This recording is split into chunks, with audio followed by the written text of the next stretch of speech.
ইনশাআল্লাহ আমরা একত্রে আছি। যদি সময় মতো দাবি আদায় না হয়, সংসদ এবং রাজপথ একাকার হয়ে যাবে। এবং জুলাই সনদের পক্ষে সর্বদা কণ্ঠস্বর সবার আগে রেখেছেন আল্লামা মামুনুল হক।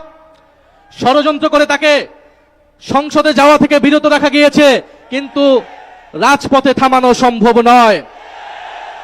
আমরা সংসদে আছি জুলাই সনদ বাস্তবায়ন, গণভোট বাস্তবায়নের পক্ষে কথা বলার জন্য, আর রাজপথে আছেন আল্লামা মামুনুল হক সহ নাসিরউদ্দিন পাটোয়ারীরা।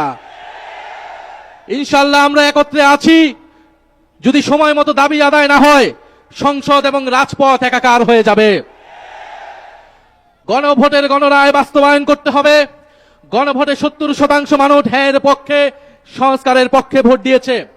আমরা এখনো একটু কথা অল্প করে বলছি, কারণ দেশে অনেক সংকট।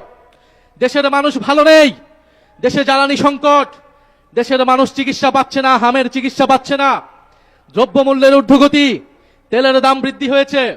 বিরোধী দল থেকে দায়িত্বশীল বক্তব্য দেওয়া হয়েছে, সরকারকে সহযোগিতা করতে চেয়েছি, এই ধরনের অস্থিতিশীলতার সুযোগ নিয়ে রাজনীতি করতে চাইনি, কিন্তু সরকার বারবার কথার বরখেলাপ করছে। সরকার বিশ্ববিদ্যালয়গুলোকে দলীয়করণ করছে, গুন্ডা বাহিনী লেলিয়ে দিচ্ছে, সকল প্রতিষ্ঠানকে দলীয়করণ করছে, বিচার বিভাগকে কুক্ষিগত করার চেষ্টা করছে। বাংলাদেশের জনগণ, বাংলাদেশের ধর্মপ্রাণ দেশপ্রেমিক মানুষ এই নতুন করে জেগে ওঠা স্বৈরতন্ত্র, পুরনো বন্দোবস্ত, পুরনো সংস্কৃতিকে যারা টিকিয়ে রাখতে চায় তাদেরকে কোনোভাবেই প্রশ্রয় দেবে না। বাংলাদেশ খেলাফত মজলিস সহ 11 দল, জাতীয় নাগরিক পার্টি এনসিপি সর্বদা ঐক্যবদ্ধ আছে। আপনাদের প্রতি আহ্বান থাকবে, গণভোটের গণরায় বাস্তবায়নের জন্য আমরা সকলে ঐক্যবদ্ধভাবে রাজপথের এই সংগ্রাম চালিয়ে যাব, যতক্ষণ না সরকার গণভোটের গণরায় বাস্তবায়ন করতে ইচ্ছুক হয়।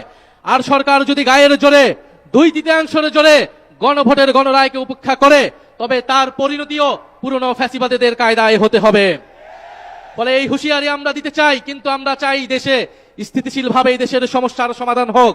সরকার যত দ্রুত গণরায় মেনে নেবে, তত দ্রুত সরকারের জন্য মঙ্গল, দেশের জন্য মঙ্গল।